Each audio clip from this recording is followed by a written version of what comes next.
as part of Climate Week, we are looking into the new normal, ways the world is changing to combat climate change. So bans on plastic bags are spreading across the U.S. It was only a matter of time before the nation's largest city, New York, took up the issue. How are you? I think it looks fine. Thank you. New Yorkers are always on the move. You can get anything, anywhere, anytime, popped right into a bag.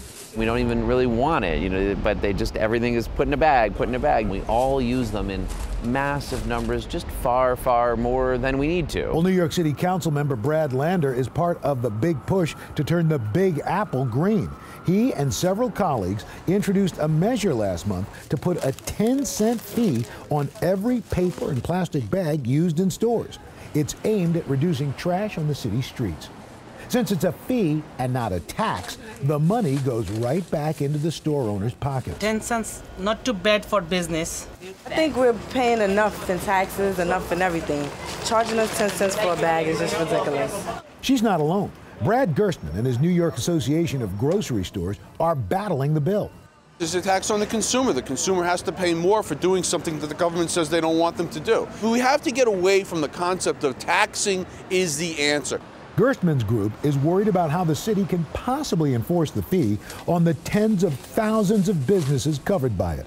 Councilmember Lander thinks his bill will work as well as it has in places like Washington, D.C., where plastic bag use has decreased by as much as 75% in the last 2 years. One irony of this bill is it works for the environment because people don't want to pay for something that used to be free. I think it stinks. I would bring my own and save it. I wouldn't want to pay 10 cents every time I got a plastic bag. The battle of the bags is just beginning.